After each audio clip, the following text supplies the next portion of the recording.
Again, taking an active role is very important for feminists. It's not enough to just be aware of the problem of this patriarchal system.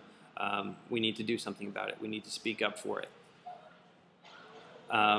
And that's not going to, it's not going to work. The status quo is not going to work. The history of this obviously came about in a grassroots manner in the late 1800s through women's suffrage. Obviously, the movements in the 1960s were very conscious-raising. Some of these groups really took these ideas to the next level.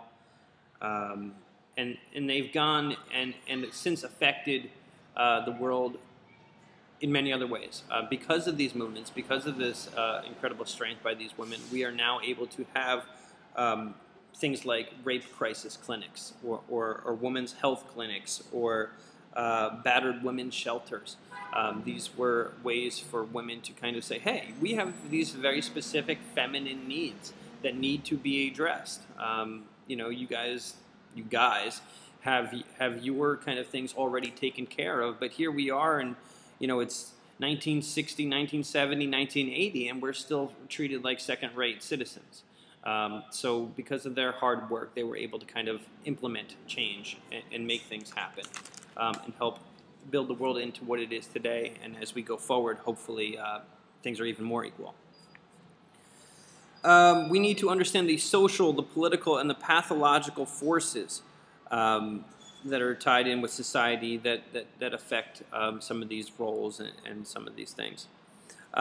Within feminism, there's a lot of different kinds of feminists too. It's important to kind of recognize that not all feminists are the same. Not all feminists have the same ideologies or practices.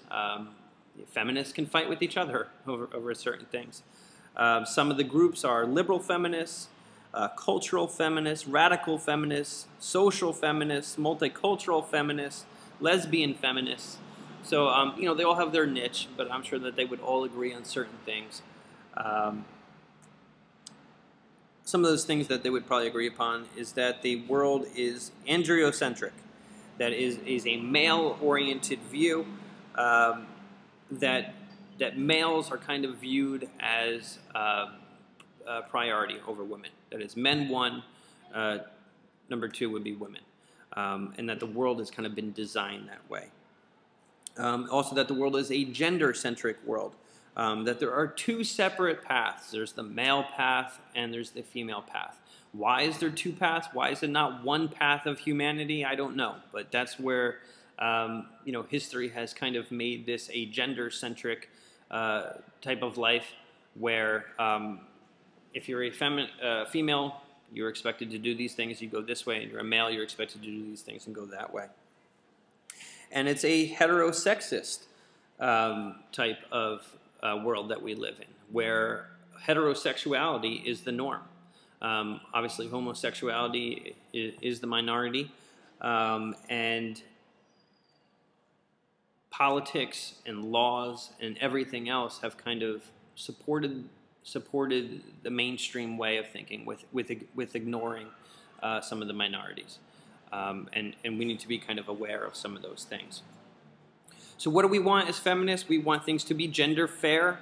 We want to be flexible in our ideas of multiculturalism and appreciation of different cultures and ethnicities. We want to be interactional. We want to be able to kind of engage people so that we can change the system. We want to have our say. We want to kind of spread the balance of power, if you will. And we realize that this is a lifespan practice, that this is something that goes on over a lifetime, that it's a journey, that, obviously these are kind of concepts that we might not be able to fully understand when we're young, let's say 10, 12, 15 years old. But as we grow older, these are concepts that our brain is able to digest, and we're able to do something about it, and we're able to kind of affect the world and kind of change the world slowly but surely. And that's something that feminists are committed to. And we do this by asking questions in therapy. What are girls typically? We come up with all the stereotypes. What are boys typically? and we try to kind of see things that were seen as weaknesses that might now be seen as strengths. So what are feminine qualities that might be considered a weakness, like crying, for example? How many times do you hear little boys getting made fun of because they're crying?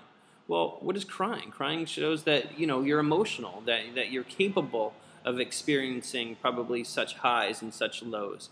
And maybe that's a great thing. Maybe that's an amazing thing, to recognize that something has affected me in such a powerful way that it made me cry.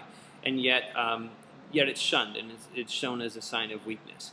That is an example of something that feminists would kind of highlight and make us realize that, and maybe bring to our conscious a little bit more, that society has kind of implemented this kind of thing upon us. And it's up to us to kind of do our part in destroying that. Another concept is that the personal is political, and vice versa. Any sort of personal problem that someone might have related to some of these feminist theories and ideas, it means that they're not alone. It means that there's some reason for it, that it's connected somehow, some way to the bigger cultures that are kind of imposing these values and making these things happen. So again, just a personal story. Maybe I'm wrong, but I think like the stories of like Erin Brockovich or something like that, is just an example. It's a microcosm of the macro.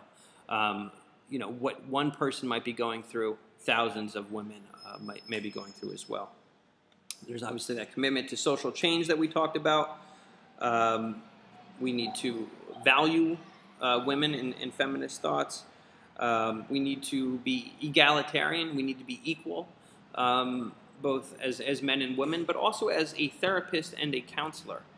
This is one that does not like the top-down, I'm going to teach you, I'm going to show you, I'm going to role model for you kind of thing.